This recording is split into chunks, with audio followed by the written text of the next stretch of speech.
Did I really see what I thought I saw?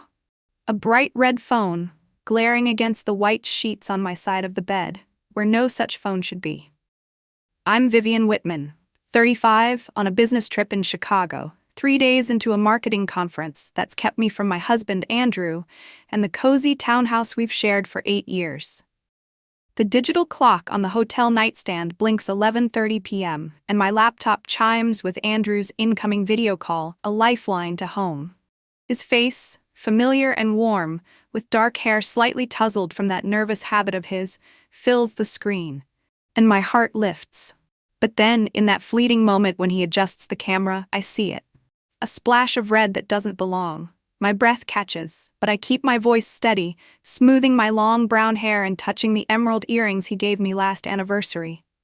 Andrew's in his navy sweater, the one his mother Patricia helped me pick out, and we chat about the conference, my success with the Henderson account, his parents' dinner at a new Italian place. His answers feel off, his glance darting away, and when he stands abruptly, claiming to check a noise downstairs, the camera shifts, confirming the red phone's presence.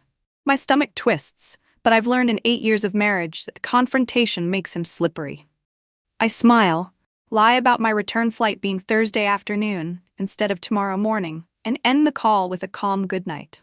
Alone, I stare at the dimmed laptop screen, my reflection cold and calculating. I open a browser, change my flight to 6:15 a.m., and feel the weight of a decision forming. I need answers, but not through accusations hurled across 300 miles. Instead, I pick up my phone and dial Patricia, my heart pounding as her warm voice answers, concern lacing her tone at the late hour. I assure her everything's fine, spinning a story about surprising Andrew with lunch tomorrow, asking her and Richard to join me at our place around 1. She's thrilled, promising not to tell Andrew, and I hear Richard's muffled excitement in the background. Hanging up, I pack my suitcase with precision, set my alarm for 4:30 a.m., and lie on the hotel bed, staring at the ceiling. Scenarios race through my mind. Not tears, not yet, but plans. The air smells faintly of lavender from the hotel soap, and my fingers trace the cool silk of my pajamas. I'm not just Vivian, the dutiful wife, anymore. I'm a woman on the edge of uncovering something that could unravel everything. By 5 a.m., I'm at the airport, my carry-on rolling behind me, my green blouse unwrinkled, chosen because Andrew always said it matched my eyes. I reapply my red lipstick in the restroom, brush out my hair, and slip on the pearl necklace Patricia and Richard gifted me for my 33rd birthday. My phone buzzes with a text to Patricia. Just landed. Everything on schedule. Her reply is instant, saying Richard's doctor's appointment finished early, and they're ready. I hail a taxi, but instead of heading home, I give the driver the Wittman's address across town. The city skyline blurs past, familiar yet distant, as I think of 8 years with Andrew. Sunday dinners with his parents, holiday traditions, dreams of a retirement home in North Carolina. Now, a red phone threatens it all. The taxi pulls onto their tree-lined street, their colonial-style home a beacon of warmth. Patricia opens the door before I ring, her silver hair gleaming, her embrace smelling of gardenia perfume and cookies. Richard, tall with Andrew's blue eyes, hugs me next, asking about my flight. Inside, family photos line the walls, our wedding portrait on the mantel. As Patricia pours coffee, I wonder how long I'll belong here. Richard leans against the counter, asking about my plan. I sip my coffee, steadying myself, and say we'll go to the townhouse together to surprise Andrew, who isn't expecting us. Patricia claps, excited to shock her son, but my smile feels tight. My heart hammers as we drive to my home, the key in my hand, a silent promise of truth. The house looms ahead, quiet and unassuming, hiding secrets I'm about to uncover. We pull up to the townhouse, the engine humming softly as I park in the driveway, my hands gripping the wheel a little too tightly. Patricia chatters excitedly from the back seat about how Andrew will be over the moon to see us all, her voice a comforting melody that almost drowns out the pounding in my chest. Richard nods along, his blue eyes scanning the familiar facade of our home, the place where Andrew grew up visiting on weekends before we made it ours. I force a smile, suggesting we capture Andrew's reaction on video to make it fun, holding up my phone as if ready to record, though my finger hovers without pressing the button. They agree eagerly, their faces alight with innocent joy, oblivious to the storm brewing inside me. The door swings open silently. Andrew's always been meticulous about oiling the hinges, a habit that now feels like a cruel irony, allowing us to slip in without announcement. The entryway is dim, sunlight filtering through the half-drawn curtains, casting long shadows on the polished hardwood floors. A faint scent of vanilla from the candle I lit before leaving lingers in the air, mixed with something unfamiliar, a hint of floral perfume that's not mine. My eyes dart to the console table. Andrew's keys and wallet sit there, as expected, but next to them is a woman's purse, sleek, black leather, expensive, with a gold clasp that catches the light. It's not mine. Mine is brown, practical, tucked in my suitcase. Patricia notices it too, her brow furrowing as she glances at me, a question forming in her eyes, but I shake my head slightly, pressing a finger to my lips. Richard pauses, his hand on the banister, as muffled sounds drift from upstairs. The rush of running water, the shower, and then laughter. A woman's light, playful giggle, followed by Andrew's deeper chuckle, intimate and carefree. The ice in my veins turns to fire, but I keep moving, gesturing for them to follow quietly up the stairs. Each step feels heavier, the carpet muffling our approach, my mind flashing to memories of climbing these same stairs hand in hand with Andrew after late nights out, whispering plans for the future. Now those whispers feel like lies. At the top, the master bedroom door is ajar, steam wafting from the attached bathroom. I push it open fully, revealing chaos. The bed unmade, sheets tangled, clothes scattered across the floor. His shirt, her dress, a pair of heels I don't recognize. On my nightstand, 2 empty wine glasses, lipstick smudged on one rim, the red hue matching the phone I'd glimpsed last night. It's still there, charging innocently beside the lamp. Patricia's hand flies to her mouth, stifling a gasp, her eyes widening in horror as she meets mine. Richard freezes, his face paling, a silent plea in his expression that this can't be real. But it is. Certainty settles over me like a heavy blanket. The shower shuts off abruptly. Water dripping in the sudden silence, and voices emerge clearer. Andrew's mid-sentence. "What movie did you want to?"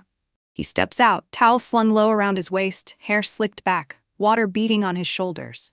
Behind him, a stunning blonde in my plush bathrobe, the one Patricia gave me last Christmas, bumps into him, oblivious at first. She's younger, maybe 28, her hair messily piled up, makeup slightly smudged from the steam. "What's wrong, babe?"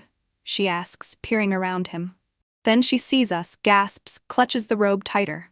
Time stretches, the only sound the ticking of the antique clock on the wall, a wedding gift from Richard and Patricia. Andrew's face drains of color, his blue eyes darting between me and his parents. "Vivian," he breathes like a curse or a prayer. "You're supposed to be in Chicago." Clearly, I reply, my voice steady as steel, though inside I'm shattering. "Mom, Dad," he stammers, panic rising. "What are you? Why are you here?" "Andrew James Wittman," Patricia cuts in, her tone sharp as a blade. "What have you done?" The blonde, Julia, I assume from the way he reaches for her, edges back, mumbling she should go. "Julia." "Wait," Andrew says, then realizes his mistake, the name hanging in the air like evidence. This isn't some fling, he knows her, has brought her here, into our space. "Julia Thornton, I presume," I say coolly, watching her freeze. "Don't worry about the bathrobe, you can keep it. I won't be needing it anymore." She looks mortified, stammering that he said we were separated, filing for divorce. Patricia makes a choked sound, Richard's jaw clenches, his fists balling at his sides. "Did he?" I tilt my head, feigning curiosity. "Interesting, since we video called last night and he mentioned no such thing. In fact, we made plans for my return." Andrew's face twists, desperation warring with calculation. "Viv, please, I can explain." "Don't call me that," I snap. "Only people who respect me get to use that name." Julia gathers clothes, inching to the bathroom to dress, while Andrew retreats to the closet under Richard's stern order to get clothes on. Silence falls, thick and awkward, as we wait. Patricia touches my arm, whispering she's so sorry, had no idea. "None of us did," I reply, patting her hand, but I had a hint, the red phone. I gesture to it, still there, a damning beacon. Richard paces, muttering about all those dinners where Andrew claimed I was working late, his silver hair ruffled in a gesture echoing his son's. "How long have you suspected?" he asks. "Until last night? Not at all," I admit. 8 years of trust, gone. Julia emerges dressed, ponytail tight, face scrubbed, looking vulnerable.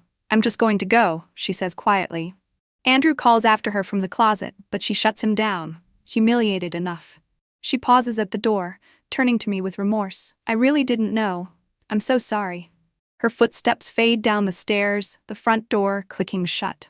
Andrew stands in the middle of the room now, dressed in jeans and a shirt, looking diminished, smaller than the man I married.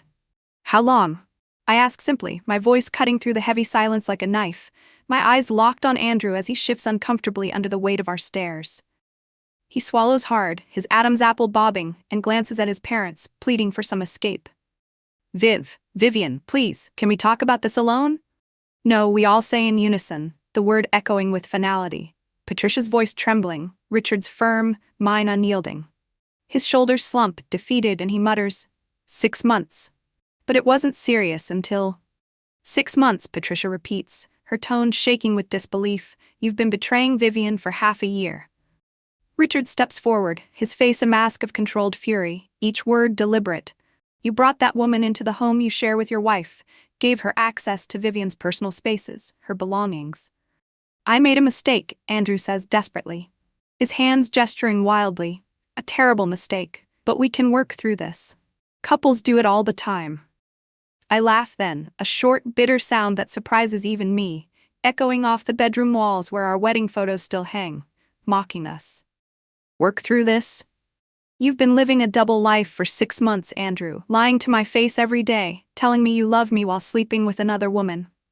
I do love you, he insists, taking a step toward me, his eyes wide with what looks like genuine panic, but I hold up a hand, stopping him cold.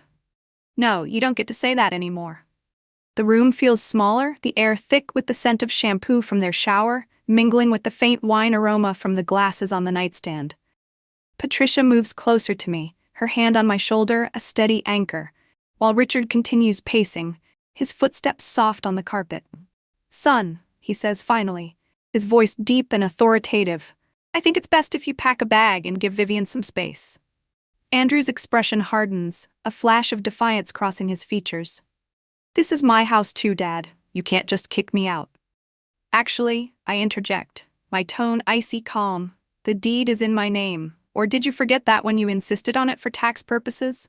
I cross to the closet, pull out a small suitcase, and toss it onto the bed with a thud that seems to reverberate through the chaos. You have 30 minutes to pack what you need. After that, I'm changing the locks. You can't be serious, he says, his voice rising in disbelief. Where am I supposed to go? That, I reply coldly, is no longer my concern.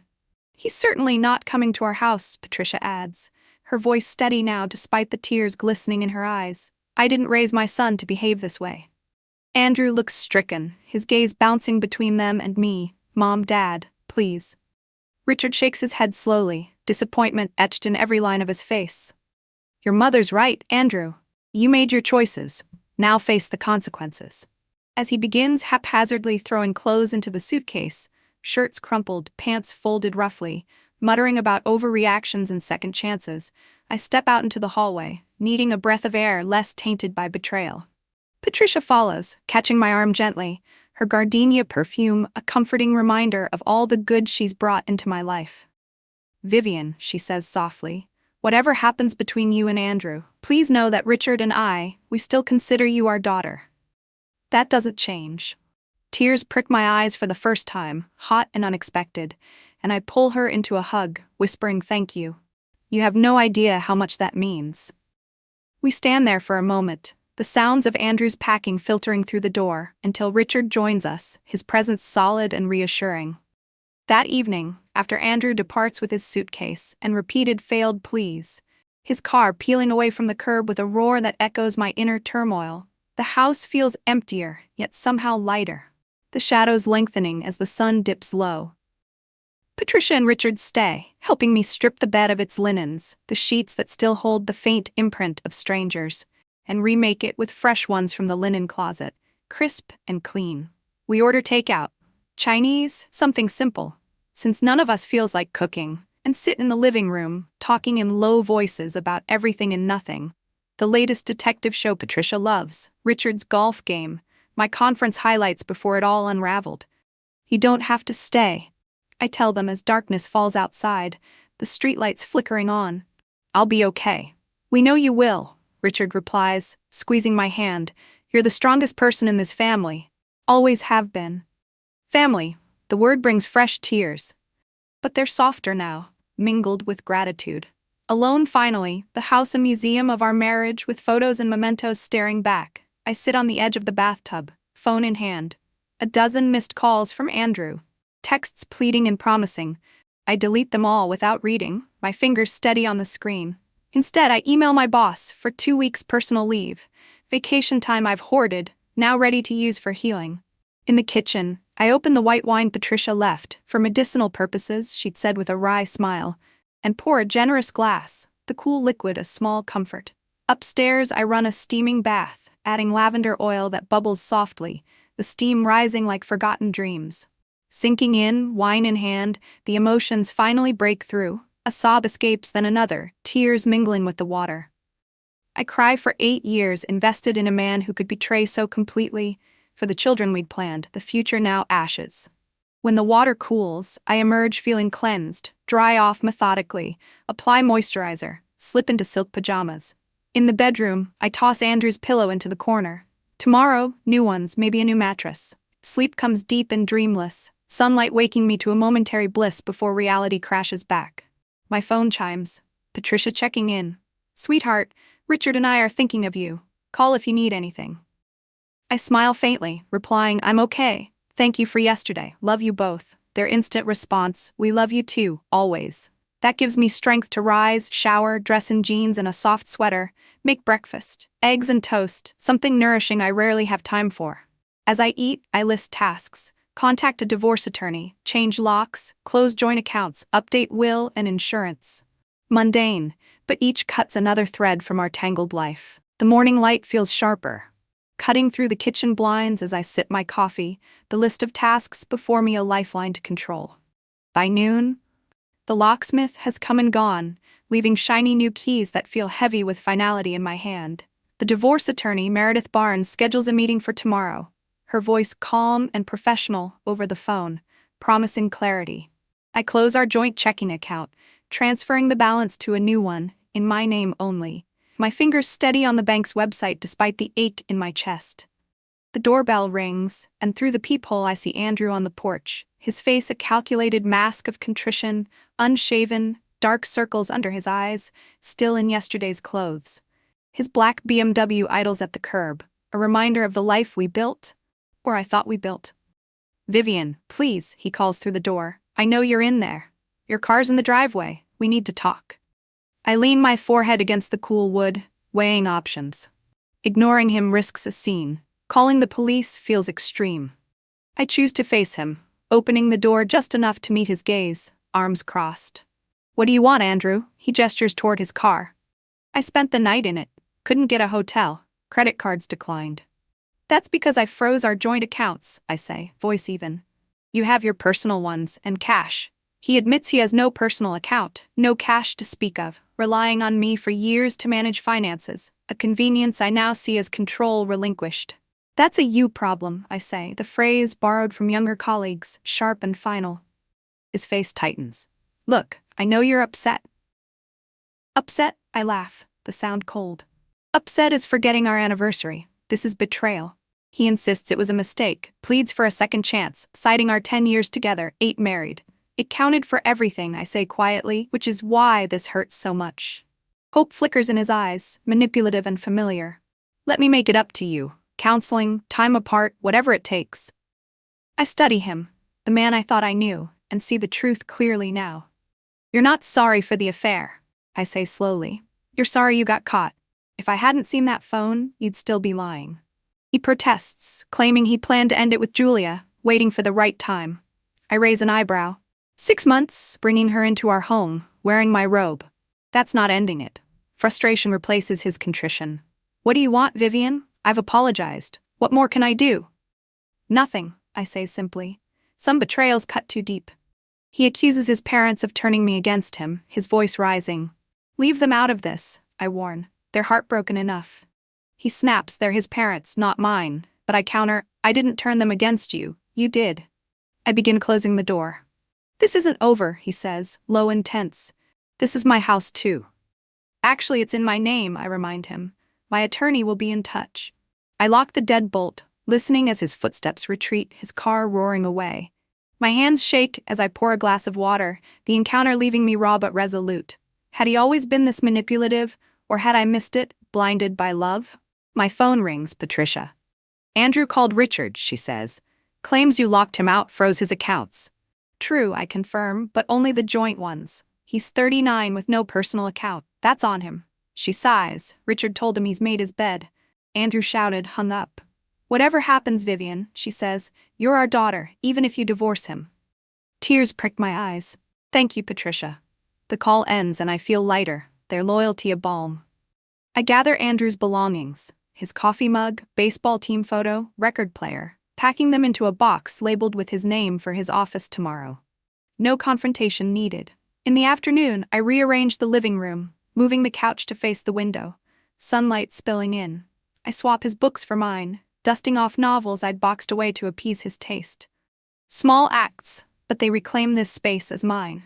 By evening, I order pizza, mushroom and olive, flavors he vetoed, and browse travel sites, Spain calling with its vibrant streets and history. Andrew preferred beaches. I want cathedrals, paella, flamenco. I fall asleep on the couch, laptop open to images of Barcelona, a half-eaten slice beside me, dreaming not of betrayal but of freedom. The next morning, I drop the box at his office, the receptionist's puzzled look ignored as I walk away, lighter. Back home, I call Meredith again, confirming details, my voice steady. The divorce feels like shedding a skin that no longer fits. Patricia texts, inviting me to dinner tomorrow, and I accept, craving their warmth. I sit at the kitchen counter, sipping tea, the house quiet but not empty, filled with my resolve, my plans, my emerging self. I think of the red phone, its harsh light exposing Andrew's lies, but also illuminating a path forward I hadn't dared imagine. It's not just the end of a marriage, it's the beginning of something new, something mine. I breathe deeply, the scent of fresh paint from a redecorated guest room lingering, a promise of change. The house is too quiet, the kind of silence that presses against my ears as I sit at the kitchen table, sunlight slanting through the window, illuminating the list I've been ticking off.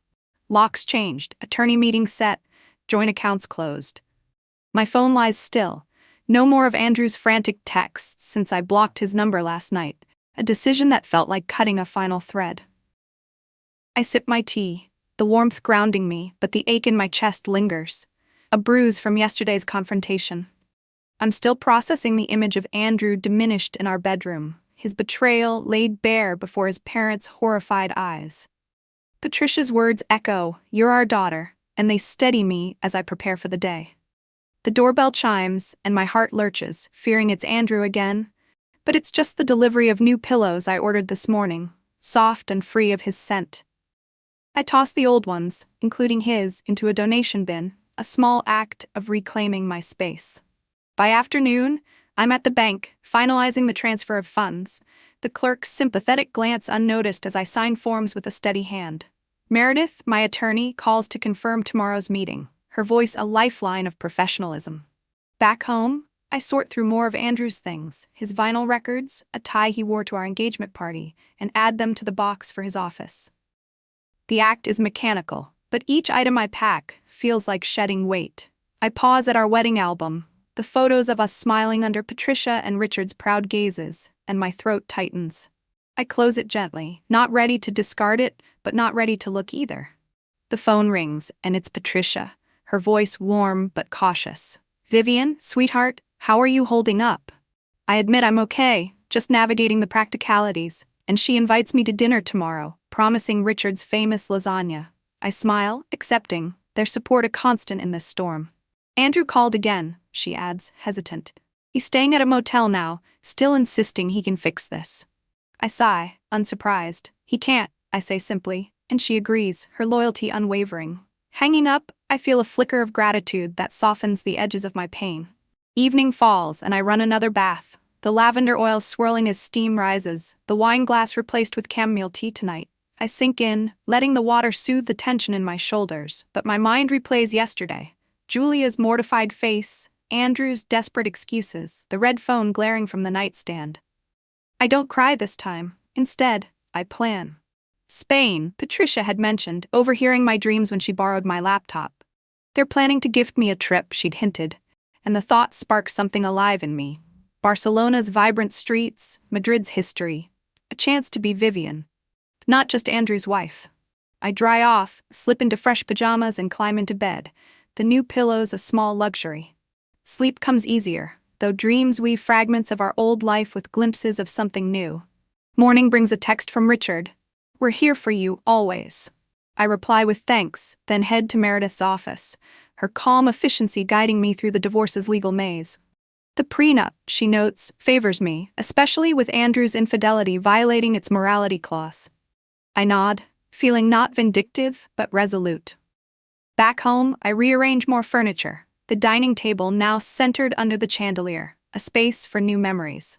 I order takeout, Indian, spicy and bold, another flavor Andrew disliked, and browse travel blogs, Spain's colors vivid on my screen. A package arrives unexpectedly, a leather-bound journal from Andrew sent from Seattle with a note. "I heard about Spain, be happy." I trace the soft leather, conflicted. It's thoughtful, like the Andrew I thought I knew, but tainted by his betrayal. I set it aside, undecided, and focus on my plans. Patricia calls again, suggesting a weekend brunch, and I agree, craving their warmth. As night falls, I sit on the couch, the house feeling more mine with each change, the journal on the coffee table a question mark. I don't open it yet, but I know I'll take it to Spain, not for him, but for me, to write a new story. The red phone's shadow lingers, but it's fading, replaced by the promise of sunlit plazas and a life I'm choosing. I fall asleep to the hum of possibility, the scent of fresh paint from the redecorated guest room, a reminder that I'm rebuilding. Piece by piece, a home that's truly mine. I sit in Meredith's office, the divorce papers spread before me, sunlight catching the emerald earrings I've kept. Not for Andrew's sake, but because they were bought with my bonus, a symbol of my own achievements. My pen hovers over the signature line, each stroke of my name a deliberate severing of 8 years with Andrew. Meredith, her voice steady and kind, explains the prenup's morality clause ensures I keep the house, my retirement funds, and most shared assets, while Andrew gets his car, personal belongings, and a cash settlement I insisted on, not for him, but for my own sense of fairness. "You're sure about the settlement?" she asks. I nod. It's about who I am, not what he deserves. Signing feels like exhaling a breath I've held since that red phone appeared on my screen. Outside, the July sun warms my face, and I feel unexpectedly energized, not drained. I call Patricia from the sidewalk, her warm, "Oh, sweetheart," greeting me as I say, "It's done." She invites me to lunch in their garden, cucumber soup waiting, and I drive over, the familiar tree-lined streets soothing. At their colonial-style home, Patricia hugs me, noting a glow about me, and I reply with a small smile, "Freedom looks good." Richard sets the patio table with their blue and white summer china, his bear hug and our brave girl warming me further. Over lunch, we talk. Richard's golf stories, Patricia's book club, my recent promotion, a silver lining from channeling pain into work. They admit Andrew mentioned a Seattle job, vague on details, and I confirm I heard through a colleague he's moving there soon. "He's still our son," Patricia says gently, "but you're our daughter by choice." Tears prick my eyes as I thank them, their bond stronger than blood. Richard hands me an envelope, a travel voucher for Spain, Patricia having seen my browser history. "Go live your dreams," he says, and I'm speechless, their generosity overwhelming. I promise postcards, hugging them tightly before leaving. Back home, I dive into planning Spain. Online Spanish lessons, guides to Barcelona and Granada, a wardrobe of flowing dresses and bold accessories that feel like the new me, not the conservative wife I was. The house transforms too. New paint, larger windows, furniture rearranged to my taste, no longer Andrew's. A package from Andrew arrives, the leather journal I'd set aside, its note bittersweet but irrelevant now. I decide to take it, not for him, but to write my own story.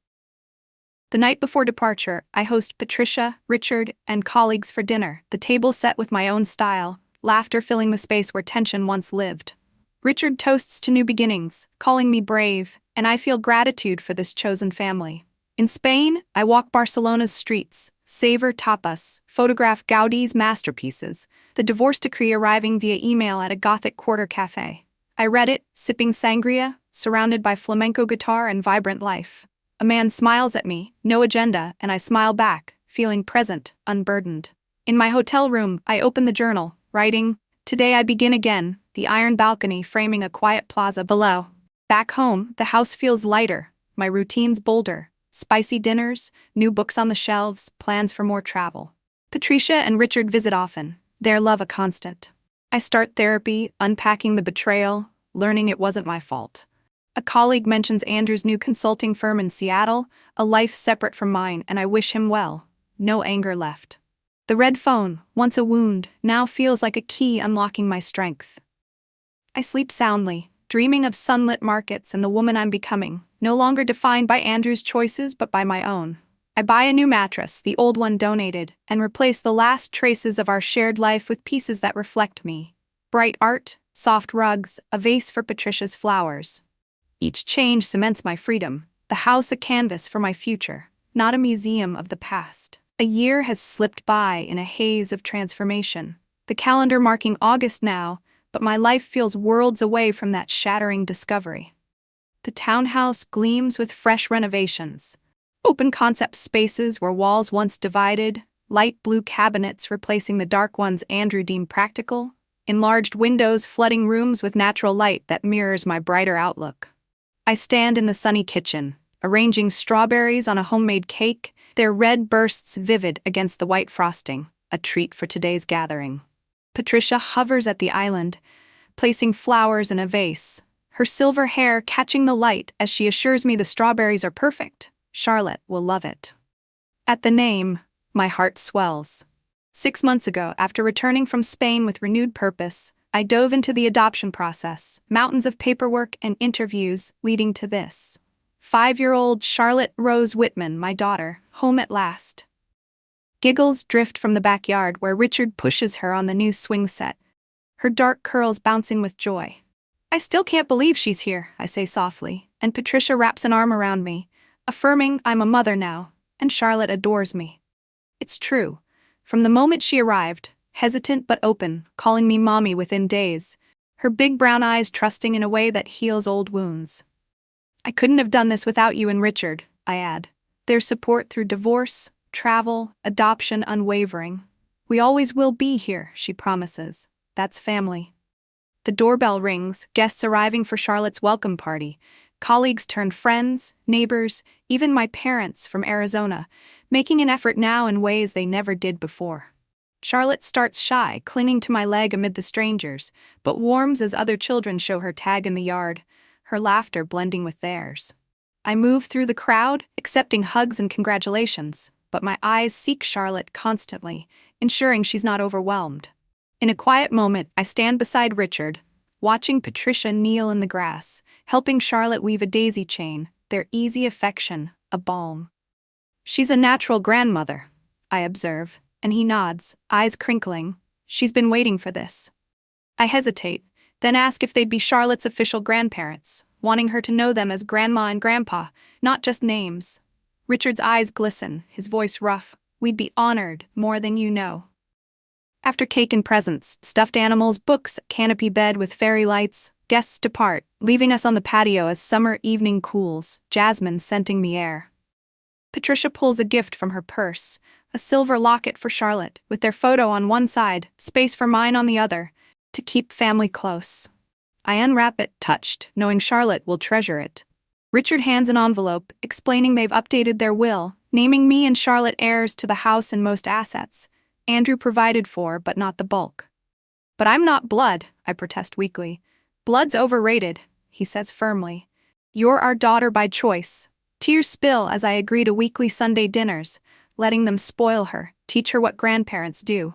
We need them, I say, and the evening ends with hugs, promises for tomorrow's quieter visit.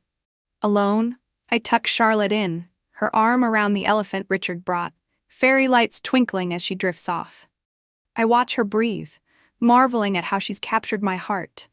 Adoption, a dream deferred during marriage but now realized. Therapy helped me process.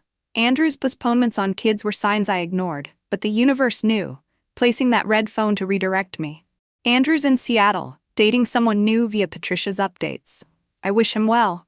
Healed enough for indifference. 6 weeks later, on a crisp September morning, I pack a picnic for the botanical gardens, Charlotte bouncing in her car seat, asking about ducks.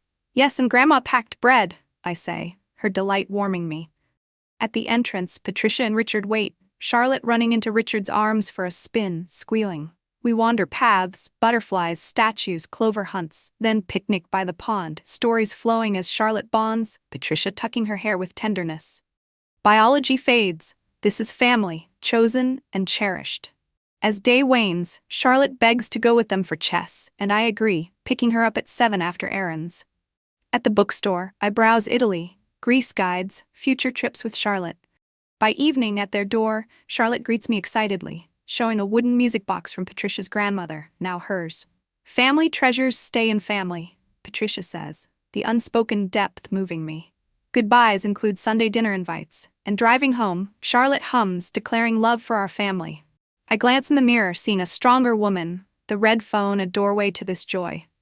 We're home, not the place, but the life we've built, full of possibility and love beyond bounds. The autumn leaves crunch under our feet as Charlotte skips ahead on the garden path, her small hand clutching the silver locket Patricia gave her, the one she opens every night to whisper goodnight to the photos inside. It's been a month since her welcome party, and our days have settled into a rhythm of kindergarten mornings, bedtime stories, and weekend outings like this one at the botanical gardens, where the air smells of earth and fading blooms. Patricia walks beside me, her arm linked in mine, while Richard trails with Charlotte, pointing out a squirrel scampering up a tree, his deep laugh blending with her giggles. "Look, Grandpa, it's Fluffy," she exclaims, and he nods solemnly, as if it's the most important discovery. These moments feel like stitches mending the fabric of my life, weaving Charlotte into the family Patricia and Richard have always been for me. Back at their home that evening, after chess lessons and cookie baking, Charlotte proudly showing me her handiwork without a single spill, Patricia reveals another heirloom from the attic, a delicate porcelain doll that belonged to her mother, now passed to Charlotte with stories of childhood games. Family treasures, Patricia says again, her eyes soft, and I nod, understanding the depth. These aren't just objects, but threads connecting generations, even unconventional ones like ours. Driving home, Charlotte hugs the doll close, humming a tune from the music box, and declares, "I love our family, Mommy." Her words wrap around my heart, a reminder that love isn't bound by blood or vows, but by choice and care. The red phone that shattered my world feels distant now, a catalyst rather than a curse, leading me to this profound joy. Sunday dinners become sacred, the Wittman home filled with Charlotte's chatter, Richard teaching her card tricks, Patricia braiding her hair with the same gentleness she once showed me. One evening, as we sit around their table, lasagna steaming and wine poured, Richard raises a glass. To family, the one we're born into and the one we build. I clink glasses, tears mingling with laughter, knowing Andrew is provided for in their will, but that Charlotte and I are the heart of their legacy. He's settled in Seattle, his new life a faint echo through occasional updates.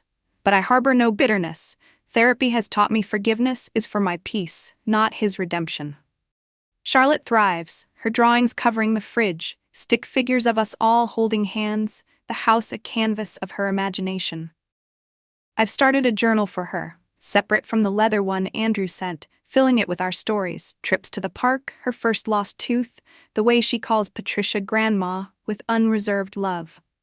Mornings, I wake to her bounding into my room, the silk pajamas replaced by cozy ones we picked together, and we make breakfast, pancakes shaped like hearts. The renovation's complete. The townhouse feels alive, not haunted. Open spaces for her toys, a reading nook where we curl up with books.